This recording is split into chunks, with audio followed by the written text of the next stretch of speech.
I showed you the same grade breakdown last semester, so this isn't from this semester. Like your final, both parts are each worth 30 points. But otherwise, like what I'm about to say is the same as last semester. When you're looking at your grade, the only thing that gets printed on your transcript is the letter where it says final semester grade. So like it could be, for example, like for C, the minimum grade is like a 69.45 is a C. All the way up to like a 79.44 is a C. So that's all that gets printed on your transcript is the letter. Doesn't tell you like it was a high C, a low C, nothing like that. The midterm reporter, I wish they wouldn't even put those on Infinite Campus because those are never accurate, like to what your grade is right now. It's what your grade was a long time ago. Semester grade is all that stuff we've done all year. Everything goes in there except for your semester exam, which has its own category. Combined makes this final semester grade. And again, that's the only thing that gets printed. So, with the exception of like if you haven't taken it yet, all your grades were entered on Friday for your constructive response final. But at the same time of me entering it, I also put a buffer grade. Because say you did get over 100%. I did have some people that scored almost a 200%. So like it is possible to get over 100% on that first part. But if that's the case, no matter how you do on that second part, even if you get 100% on the second part, that portion will go down.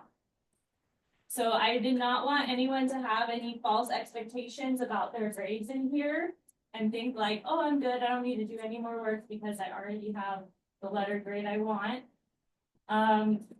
What I put in for the part you haven't taken yet is a 25%. I put that in so that all you have to get, let me say this after I answer. Miss Medina.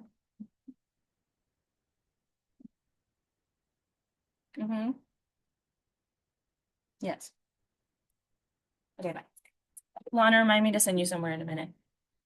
So what I was saying is that in order to keep that letter grade that you see right now for your final semester grade, you just have to get a 25% on your final for this class on Wednesday. That'll be the last time I see you for this class, is Wednesday. So 25%, that's like a pretty low threshold. You have your final review for that part of the test that you could get at least a 25%. Really, you could get 100% because it's really closely aligned. But like I told you, kids don't often do well on that very last part. I feel like they're just like trying to get through it. They've already studied for all their other classes. They just want to be done usually by that point. So to keep that letter grade that you see, all you have to get is a 25% on that last part of your final. If you do not like that final semester grade and it's close to moving to the next one, then the only things you can really do are the extra credit IXL skills for 5, 6, and 7. They have a folder at the top of Schoology. You can't really miss it. Also, the final reviews are at the top of Schoology as well. If you do need to get at least like a 25%, whatever you have, you can use that. But I didn't want anyone to have a false expectation of where they're at. And then also some people ask like, hey, I got over 100% on my final, like the first part. Why did my grade go down? Well, it's because I put in that buffer grade. Like, for example, what I have circled up here towards the bottom. Last semester, someone got 108% on the first part.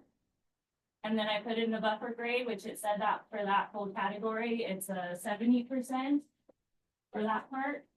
That's only because I put in a temporary grade. It'll change to whatever it actually is after you take your test on Wednesday. And it won't change very much though.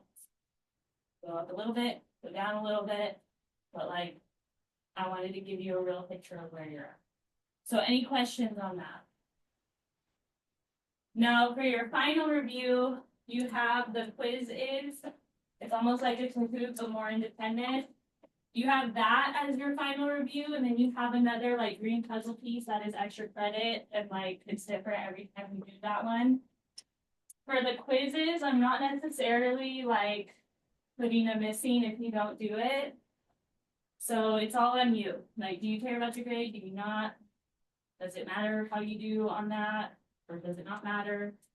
Up to you. I mean, I'm not bumping anyone, even if you're close. Like, it'll all depend on how you do on Wednesday. So, I just told you what you can actually do to get your grade up a decent amount. And then you can spend time working on those if you'd like. But otherwise, you have those reviews. You also have time to make a note card to use as like your cheat sheet on Wednesday. You do have to turn it in though when you're done. You don't get to keep it. So those blank note cards that are the right size, I have over on the back table by the turn-in bin if you'd like one. Again, the only formula I'm providing is a quadratic formula, so you don't have to write that one down. But if you need like the one for exponential functions, maybe put that one on there. If you need vertex form, maybe put that on there. You have time today to work on that. Since it's a short day, it's kind of like a work and ask questions as you go. Tomorrow, I'll take requests on the screen, like last 30 minutes, like how I normally do. But from past experience, people don't usually ask a lot of questions. So if you have them, make sure that you're asking any questions. Okay.